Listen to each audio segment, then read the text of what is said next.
Hi hello നമസ്കാരം. എല്ലാ പ്രിയപ്പെട്ട കൂട്ടുകാർക്കും എൻ്റെ പുതിയ യൂട്യൂബ് ചാനലിലേക്ക് സ്വാഗതം. ഇന്ന് ഞാൻ നിങ്ങളെ പരിചയപ്പെടുത്താൻ പോകുന്നത് മരുഭൂമിയിലെ വ്യത്യസ്തമായ ഓരോ കാഴ്ചകളെക്കുറിച്ചാണ്.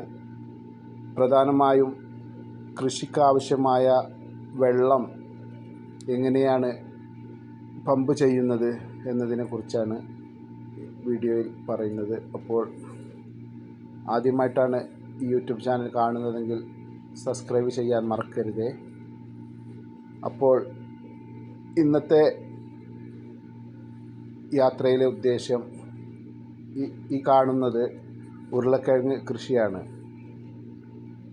അപ്പോൾ അതിന് വെള്ളം എത്തിക്കാനുള്ള വലിയ പൈപ്പുകളാണ് ഇതിലൂടെ പോയിരിക്കുന്നത്.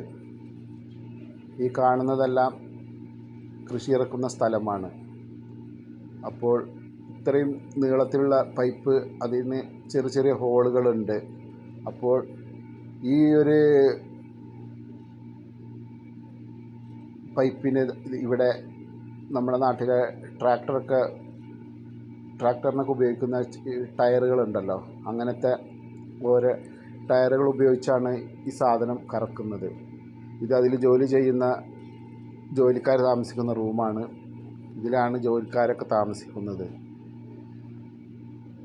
ഇവിടെ എത്തിപ്പെടാൻ വണ്ടികളോ മറ്റുള്ള സൗകര്യങ്ങളൊക്കെ വേണം.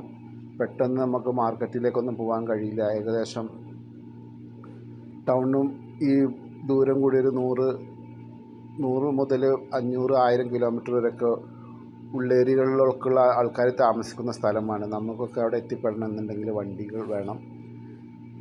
എന്നിട്ട് അവർക്ക് സാധനങ്ങളൊക്കെ വാങ്ങാൻ ആഴ്ചയിൽ അല്ലെങ്കിൽ 10 ദിവസം കൂടുമ്പോൾ അങ്ങനെയൊക്കെയാണ് സാധനം വാങ്ങാനൊക്കെ ടൗണിലേക്കൊക്കെ വരികയുള്ളൂ. അപ്പോൾ നമ്മളവരെ കാണാൻ വേണ്ടി പോകുമ്പോൾ നമുക്ക് വണ്ടിയും സൗകര്യങ്ങളൊക്കെ വേണം.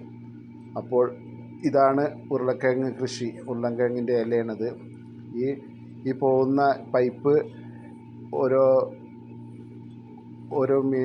ഏകദേശം ഓരോ കിലോമീറ്റർ ദൂരമൊക്കെ ഉണ്ടാവും ഇങ്ങനെ മജറകൾ. അപ്പോൾ ട്രാക്ടറിൻ്റെ ടയർ ഉപയോഗിച്ചാണ് ഇത് കറക്കുന്നത്. ഇത് ഒരു പ്രാവശ്യം കറങ്ങി എത്തണമെങ്കിൽ 12 മണിക്കൂറൊക്കെ പിടിക്കും. അപ്പോൾ ഇതിൻ്റെ പൈപ്പിൻ്റെ ഉള്ളിലൂടെയൊക്കെ പറഞ്ഞാൽ വെള്ളത്തിന് ചെറിയ ദ്വാരങ്ങളാണ്. ആ ദ്വാരങ്ങൾ കൂടെ ഇങ്ങനെ വെള്ളം പമ്പ് ചെയ്യും. അങ്ങനെയാണ് ഒരു ദിവസം പിടിക്കും ഇത് മൊത്തം കറങ്ങി എത്താൻ. അപ്പം അത്രയും ഈ ടയർ കറങ്ങുന്ന അത്രയും ദൂരം ഫുള്ള് കൃഷി തന്നെ ആയിരിക്കും. അപ്പോൾ ഇത് പരിചയപ്പെടുത്താൻ വേണ്ടിയാണ് ഞാൻ ഈ വീഡിയോ എടുത്തത്. ഇനി വിശദമായിട്ട് അടുത്ത വീഡിയോയിൽ ബാക്കി കാര്യങ്ങളൊക്കെ പറയുന്നതായിരിക്കും. ഇതാണ് ഇവിടുത്തെ ഉരുളക്കിഴങ്ങിൻ്റെ ചെടി. ഉരുളക്കിഴങ്ങ് ഇപ്പോൾ വിളവിടുന്ന സമയമാണ്. അപ്പോൾ അതുകൊണ്ട് ഇത്രയും കിലോമീറ്റർ കണക്കിന് ഈ ഒരു കൃഷിയാണ് ഇപ്പോൾ ഇവിടെ ചെയ്യുന്നത്.